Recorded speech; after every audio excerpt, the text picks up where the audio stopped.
शान्तं शान्तिविदं कुबोधदलनं चैतन्यरूपं परं सत्यं शीलविचारसारसहित भवत्यैक्लव्यं प्रभुं मिथ्यावादविहीनबोधजनकं सत्ये सदा निष्ठितं कमलीलाङ्घ्रितविग्रहं यतिवरं वन्दे कबीरं परं वन्दे कबीरं परम। विश्ववंदनीय संत शिरोमणि पतित पावन सदगुरु कबीर साहब को नमन करते हुए उन्हीं के साकार रूप में इस मंच पर विराजमान तपोनिष्ठ वैराग्यनिष्ठ संत महापुरुषों एवं साध्वी बहनें एवं आए हुए भक्त प्रेमियों, आप सभी ने बड़ा ही सुंदर संत महापुरुषों का विचार श्रवण कर रहे थे। एक बार सदगुरु कबीर साहब ध्यानस्थ में बैठे हुए थे। उस ध्यान में ऐसी चित्र देखा, ऐसी घटनाएं देखी तो उनके आंखों में आंसू आ गए। तो उस आंसू को देख करके कमाल जी सोचने लग गए कि सदगुरु कबीर साहब परम ज्ञानी तत्वदर्शी महापुरुष के आंखों में आज आंसू कैसे, और क्या बात होगी, क्या घटना घट गई जिसमें इसकी आंखों में आज आंसू है। कोई न कोई तो कारण होगा। तो उसके मन में जिज्ञासा हुई कि साहब को पूछें कि बात क्या है और क्या कारण है कि आपके आंखों में आंसू है। साहब के पास जाकर के निवेदन किया, प्रार्थना किया कि साहब इसका कारण बताएं। साहब ने कहा कि कोई बात नहीं, कोई कारण नहीं है। नहीं, कोई तो कारण तो होगा। तो अब आपके आंखों में आंसू है। तो उसने कहा कि चलती चक्की देख के दिया कबीरा रोए, और दो पाटन के बीच में साबुत बचा न कोई। साहब ने कहा कि मैं संसार को देख रहा हूं, वो दो चक्की के बीच में पीसा जा रहा है। सब दुखी हैं, सब परेशान हैं। इसलिए इस करुणा दृश्य को देख करके आज मेरे आंखों में आंसू है। तो कमाल ने कहा, महाराज आप इतने परम ज्ञानी हैं, संत ज्ञानी हैं, लेकिन आप भूल क्यों गए, गलती क्यों कर बैठे? आप तो परम ज्ञानी हैं। कबीर साहब ने सुना कि भाई मैं कहाँ गलती कर बैठा, मुझसे कहाँ गलती हो गई। मैं तो संसार के दृश्य को देखा, आपस में राग द्वेष में पिसा जा रहा है। सब अपने कर्मों में लगे हुए हैं और कोई अपने जीवन का उद्धार के बारे में कोई सोचता ही नहीं है। लेकिन ये कहता है कि आपने कुछ भूल हो गई। वास्तव में भूल हो ही जाती है। कभी कभी पिता से भी भूल हो जाती तो बच्चा उसको बताता है, लेकिन हम उस भूल को हम अपना अपमान समझ बैठते हैं। इसलिए जो बच्चा इशारा करता है, बच्चा जो कहता है, उसकी बात को हम अवहेलना कर देते हैं कि तुम अभी नादान हो, तुमने दुनिया देखी कहाँ है, और तुम अभी बच्चा हो और तुम मेरी गलती निकाल रहे हो। ऐसा करके उसको अवहेलना कर देते हैं। लेकिन जो बात सच्ची है, जो बात सच है, उसको मान लेना चाहिए।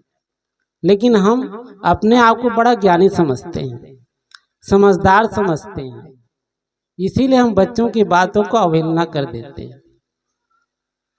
लेकिन मानना चाहिए, आज हम जिसकी स्मृति दिवस मना रहे हैं, उसमें कुछ न कुछ तो गुण रहा है, तभी हम आज मना रहे हैं। नहीं, इसी संसार में कितने बच्चे चले गए और जा रहे हैं, लेकिन हम उनकी स्मृति दिवस नहीं मनाते हैं। उसमें कुछ गुण है, कुछ रहस्य है, उनके जीवन में रहस्य रहा होगा, हम इसीलिए याद करते हैं। तो कमाल ने कहा कि महाराज आप थोड़ी सी भूल कर दी, आपसे भूल हो गई। तो कमाल ने कहा था, आप तो साहब ने कहा था कि भूल को बता दीजिए ताकि मैं उसको सुधार सकूं। कहा कि चलती चक्की देख के ठकहा लगाया कमाल, और जो रहे कील के सहारे वो भवसागर तर जाए। कहते हैं साहब जी, जो गुरु के सहारे होते हैं, जो कील के सहारे हैं, वह गेहूं बच जाता है, उसका कल्याण हो जाता है, उसका उद्धार हो जाता है। तो आप जैसे संत महापुरुषों के बीच में, सानिध्य में रहकर संसार के लोग बच सकते हैं। अभी आपने भजन में सुना ना, आप ही गुरुदेव, आप ही सहारा हैं इस संसार को पार कराने में। तो हमें गुरु की भक्ति करनी चाहिए, गुरु का आदेश मानना चाहिए, गुरु के उपदेश को अपने जीवन में धारण करना चाहिए। तब हमारा जीवन सुंदर बन सकता है, और इस सुंदर बनाने के लिए भक्ति की जरूरत है। और भक्ति बड़ा बारीक चीजें हैं, महीन है। साहब कहते हैं ना, भक्ति मार्ग अति झीना रे, भक्ति के मार्ग झीना रे। भक्ति के मार्ग बड़ा झीना है, तो उस मार्ग में चलने के लिए आपको सोच और समझ करके चलना है, ध्यान करना है। क्योंकि भक्ति के मार्ग में पहले सीढ़ी प्रेम है। हम प्रेम करना सीख जाएं, हम प्रेम का व्यवहार करें, लेकिन हम अपने ही जीवन में, अपने ही घर में हम प्रेम का व्यवहार नहीं कर पाते, हम एक दूसरे से कटे रहते हैं। तो उस गुरु से, उस परमात्मा से, उस आत्मबोध से आप कैसे पहुंच पाओगे? पहले तो आप प्रथम सीढ़ी तो चढ़ लो, प्रथम सीढ़ी में चढ़ने का प्रयास करो,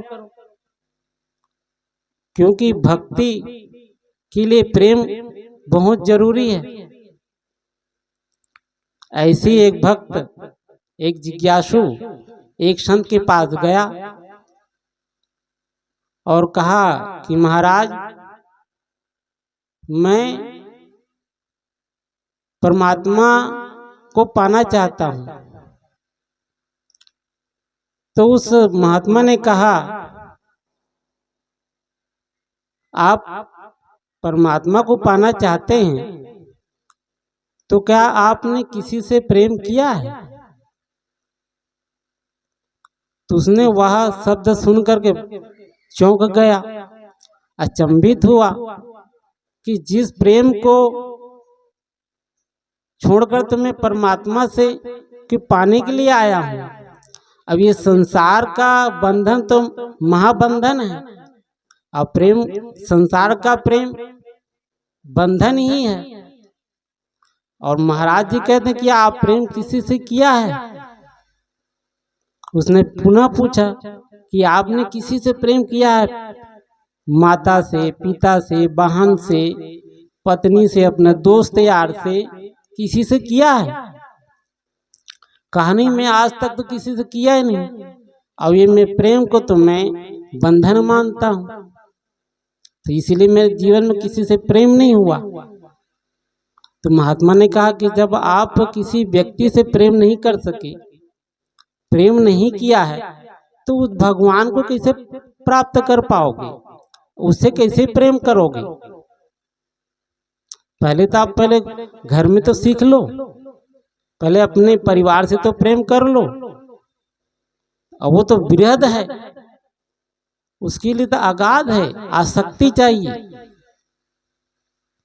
प्रेम बंधन नहीं है, अहंकार में बंधन है, वासना में बंधन है, कामनाएं में बंधन है। हम जिस व्यक्ति से प्रेम करते हैं, हम पहले ही कामना कर लेते हैं,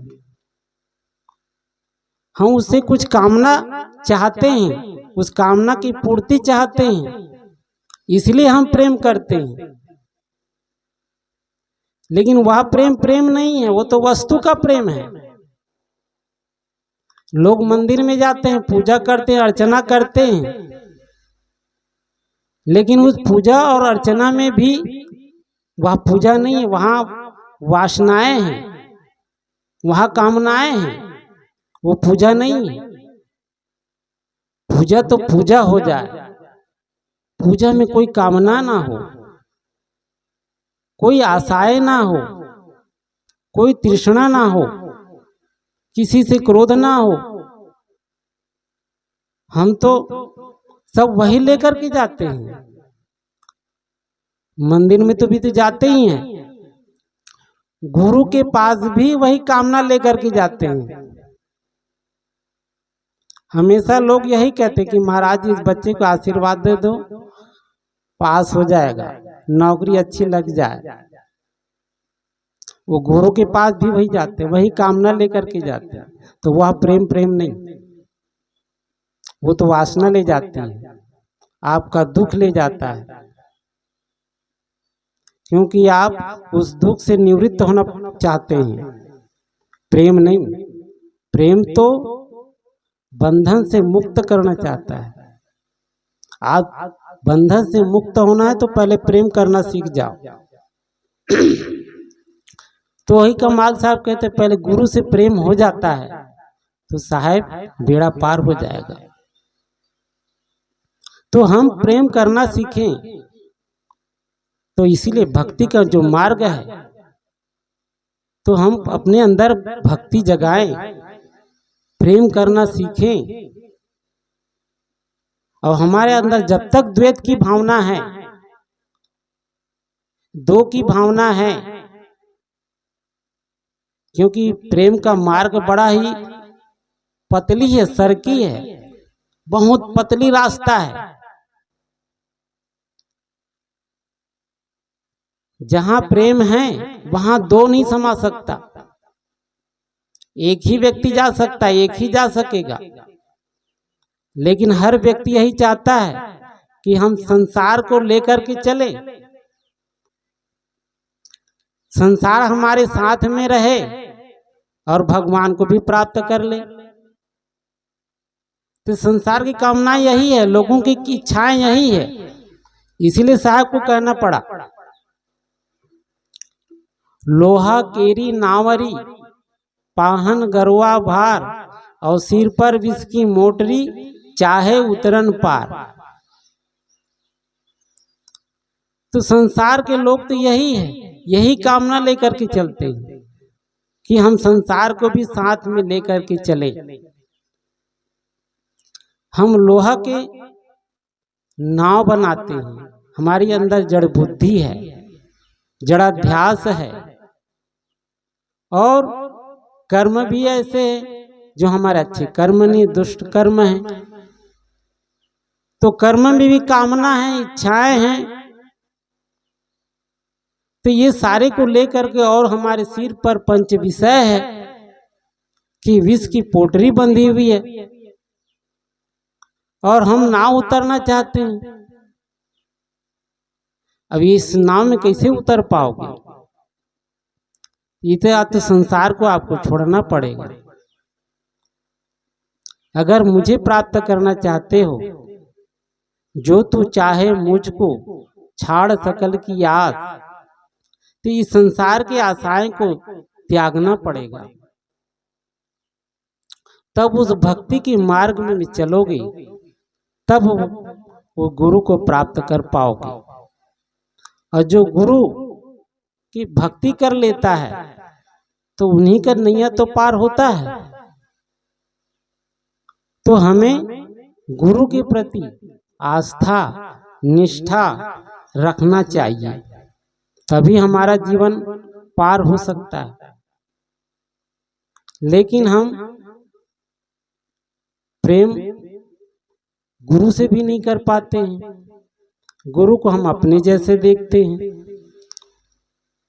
साहब ने बड़ा ही सुंदर इशारा किया, लगन कठिन मेरे भाई, गुरु से लगन मेरे कठिन मेरे भाई। गुरु को हम अपने जैसा देखते हैं।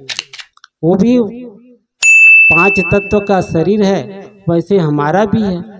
वो भी भोजन करते हैं, हम भी भोजन करते हैं। वो भी शयन करते हैं, हम भी शयन करते हैं। फर्क क्या है? फर्क हमारे सोच में है, हमारे रहनी और गहनी में है। उनकी चेतना पवित्र है, गुरु की रहनी पवित्र है, शुद्ध है। वो सबको एक भाव देखता है, सर्वे भवन्तु सुखिना। वो सभी के प्रति एक देखता है, सभी सुखी की कामना करता है। लेकिन हम एक दूसरे से राग द्वेष से भरे हुए हैं। तो गुरु को अपने जैसा मत देखो। जिस दिन गुरु को परमात्मा देखोगे, गुरु को गुरु की दृष्टि से देखोगे, उस दिन आपके जीवन में कुछ परिवर्तन आ जाएगा। हमारे जीवन में परिवर्तन यही नहीं होता है, क्योंकि हम गुरु को अपने समान देखते हैं, अपने दृष्टि से देखते हैं। आप गुरु की दृष्टि से देखो, गुरु के पास जाओ, नजदीक रहो, उसके रहने गहने को देखो, उसके भाव को देखो, उसके विचारों को सुनो, तब आपके जीवन में कुछ परिवर्तन होगा। तब आपके भक्ति के मार्ग में चलोगे, तब आपका जीवन उज्जवल होगा। तब आप इस राग द्वेष से हटोगे,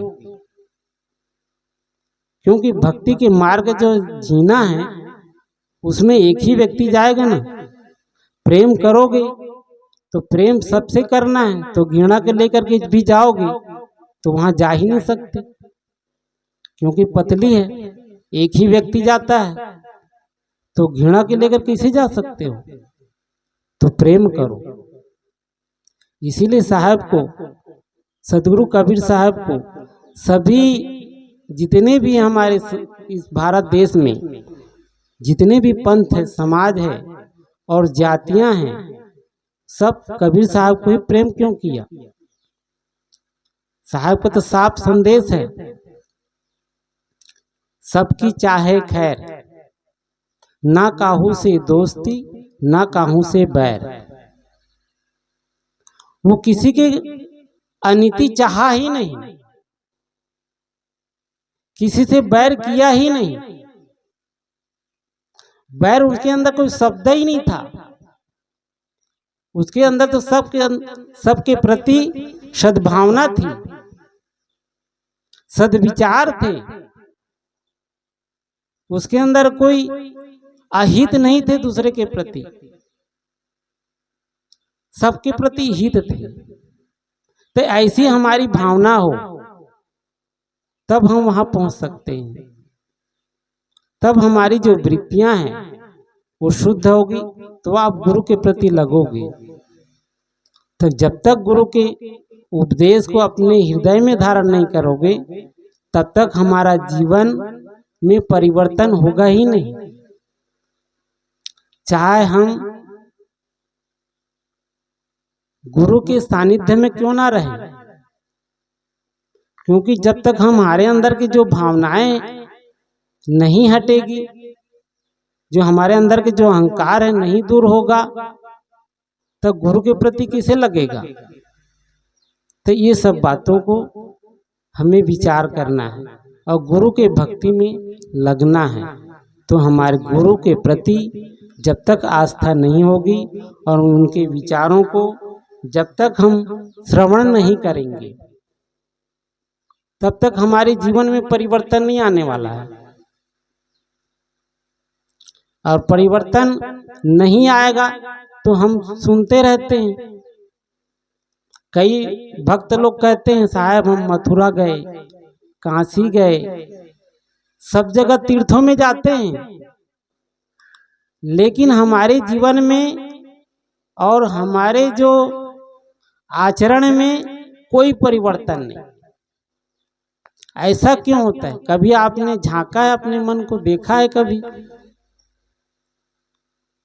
कोई देखना नहीं चाहते। हम दूसरे को ही देखते हैं।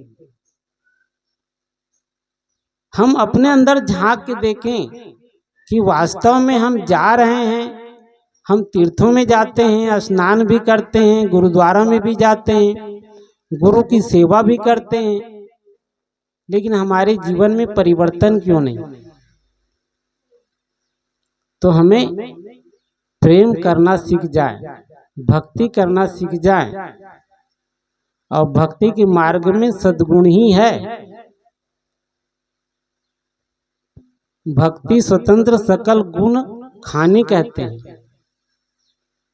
भक्ति स्वतंत्र चीज है, उसमें कोई आसक्ति नहीं है, उसमें कोई कामना ना हो। अब जब तक व्यक्ति का मन स्वतंत्र नहीं होगा तो वो भक्ति करेगा कैसे? चाहे आप किसी की भक्ति करो, लेकिन मन पहले शुद्ध हो, पवित्र हो, तब आप भक्ति में लग सकते हैं। भक्ति तो सभी करते हैं, पूजा पाठ सब कर रहे हैं, चाहे वह देवी की पूजा करते हो, चाहे देवता की पूजा करते हो, चाहे शंकर का, चाहे राम का हो, चाहे कृष्ण का हो, लेकिन पूजा सब करते हैं, आराधना सब कर रहे हैं, लेकिन जीवन में परिवर्तन नहीं। वही जीवन है जो घर में आज जी रहे हैं। मंदिर में जाते हैं, थोड़ा भावना बदल जाती है, मंदिर से जैसे वापस आए मन वही संसार में चला गया, परिवर्तन हो नहीं पाता है। और हम कहते हैं कि हम पूजा रोज करते हैं, लेकिन हमारे घर में सुख और शांति नहीं। जब तक हमारे मन में ही शांति नहीं है तो घर में शांति कैसे रहेगी? अशांत से कुतः सुखम। जिसका मन ही अशांत है तो उसको सुख कहाँ? तो मन को शांत करने के लिए गुरु के प्रति लगना है। गुरु से प्रेम करो, गुरु की भक्ति करो, और गुरु की ही भक्ति ही आपका नैया पार हो सकता है। क्योंकि गुरु भक्ति कर देता है सकल पाप को नाश। क्योंकि गुरु की भक्ति लगने से, उनके उपदेश को सुनने से ही हमें ज्ञान प्राप्त होगा, उस ज्ञान के द्वारा हमें मुक्ति मिल जाएगी। तो हमें गुरु के ही किनारे लगना है। इन्हीं भावों के साथ अपने वक्तव्य पर विराम। बोले सदगुरु कबीर साहेब की जय। मुद मंगलमय संत समाज की जय, भक्त समाज की जय, आज की आनंद की जय। बोले सदगुरु कबीर साहेब की जय।